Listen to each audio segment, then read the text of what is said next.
प्यारे बीएड प्रथम वर्ष के सभी छात्रगण, चर्चा की शुरुआत आज हम संगीत से करना चाहेंगे। तो सर्वप्रथम संगीत कला का इतिहास पे हम कुछ आपस में बात करना चाहेंगे। संगीत एक ऐसा विषय है जिसके श्रवण करने से, सुनने से मनुष्य तो क्या, पक्षी भी आनंद से, खुशी से झूम उठते हैं। मनुष्य संगीत सुनने से तनाव से मुक्त हो जाता है, चिंताओं से मुक्त हो जाता है। संगीत की स्वर लहरी से मनुष्य का संपूर्ण जीवन आनंदमय हो जाता है। संगीत का सुरों ने ही मानव जीवन को व्यवस्थित किया है। संगीत के अभाव में दुनिया पूरी तरह से बैरंग हो जाती है। मानवीय जीवन की संवेदनाएं भी संगीत के साथ परस्पर जुड़ी हुई है। संगीत में सभी रसों की प्रधानता रहती है। संगीत प्रकृति की एक अद्भुत देन है। इसके अभाव में मानव का जीवन व्यर्थ सा प्रतीत होता है। संगीत आनंद प्राप्ति का एक सशक्त साधन है। संगीत गायन भी है, संगीत गायन भी है, संगीत वादन भी है और संगीत नृत्य भी है।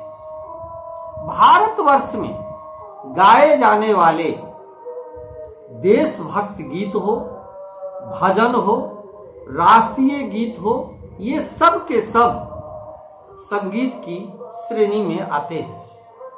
संगीत द्वारा व्यक्ति के आंतरिक भाव को दर्शाया जाता है। संगीत में परमात्मा का वास है। संगीत एक प्राचीन कला है। संभवतः संगीत का जन्म सभी भाषाओं से पूर्व रहा होगा, अतः यह एक सर्वश्रेष्ठ भाषा है। संगीत प्रत्येक व्यक्ति में धर्मनिरपेक्ष विस्तृत विचारधारा प्रदान करती है। इस दृष्टि से संगीत एक अंतर्राष्ट्रीय विषय है। यह धर्म, जात, वर्ण तथा विचार आदि से पूर्ण रूप से स्वतंत्र है। संगीत को हम किसी धर्म से नहीं बांध सकते हैं।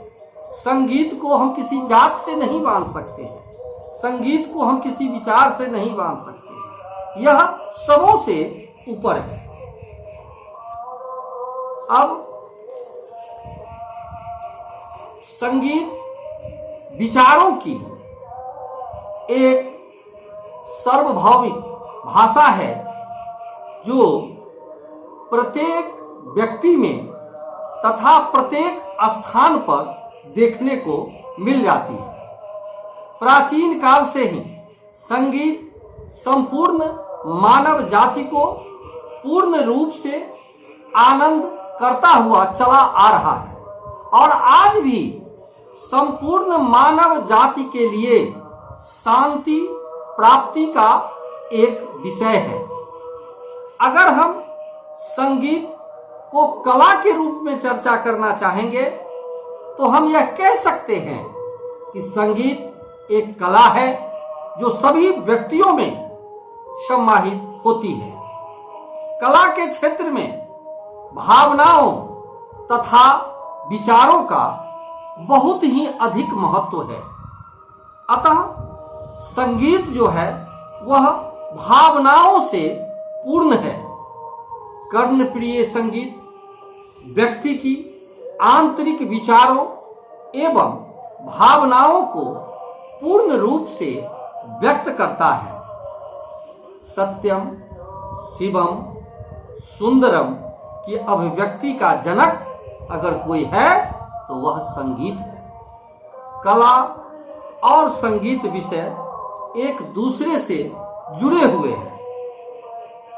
अगर हम संगीत को विज्ञान के रूप में देखना चाहेंगे तो संगीत कला के साथ साथ विज्ञान भी है। कहा जाता है कि संगीत कला और विज्ञान दोनों है। जिस प्रकार हम गणित में जोड़ घटाव प्रारंभ में सीखते हैं, कठिन सूत्र जो गणित के होते हैं उसे हम बाद में सीखते हैं, ठीक उसी प्रकार से संगीत भी विषय वस्तु को सरल से कठिन क्रम में ले जाता है। विद्वानों के अनुसार संगीत के नियम भी सर्वमान्य होते हैं। अगर वैदिक काल में संगीत का अगर हम चर्चा करना चाहेंगे तो वैदिक काल में विवाह के समय 4 या 8 या 10 सुहागिन स्त्रियां नृत्य करती थी। इस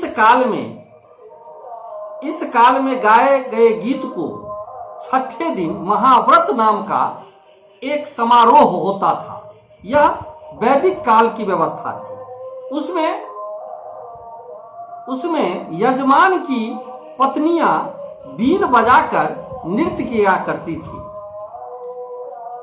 इतना ही नहीं, अगर हम पौराणिक युग में संगीत का चर्चा करना चाहेंगे तो बौद्धिक काल के पश्चात हमें पौराणिक युग मिलता है। इस काल में वर्णित अनेक पुराणों में संगीत का विवरण हमें प्राप्त होता है। इस काल के प्रमुख पुराण निम्न हैं: मार्कंडेय पुराण, पद्म पुराण, वायु पुराण, स्कंद पुराण, ब्रह्मधर्म पुराण। अगर हम महाकाव्य काल में संगीत का चर्चा करना चाहेंगे तो इस काल में रामायण और महाभारत प्रसिद्ध महाकाव्य ग्रंथ की रचना हुई। राजकुमार कुश और लव संगीत विद्या के विद्वान और जानकार एवं मधुर स्वर वाले गंधर्व माने जाते थे। महाभारत का कथानक पूर्ण रूप से ऐतिहासिक माना जाता है। महिलाओं में संगीत का प्रचार अधिक था। महाभारत काल में संगीत ने जनमानस को इतना प्रभावित किया था कि वे बड़े से लेके छोटे तक, राजा से लेके रंक तक संगीत का समावेश हो चुका था। जब अंग्रेज भारत में आए और उन्होंने यहाँ के संगीत को सुना तो उन्हें सुनने में बहुत ही अच्छा लगा, परंतु शासक जाति को यह सिद्ध करना आवश्यक होता है कि शासित जाति से हर बात में बढ़े चढ़े वो हों। इसीलिए भारतीय संगीत को किसी भी स्तर पर पनपने का अवसर नहीं दिया गया, परंतु अनेक संगीत प्रेमी राजा उसे सुनकर आश्रय दिया। इसी कारण से आज जो संगीत की उन्नति दिखाई दे रही है वह इन रजवाड़ों के बचे हुए संगीत के कारण ही है।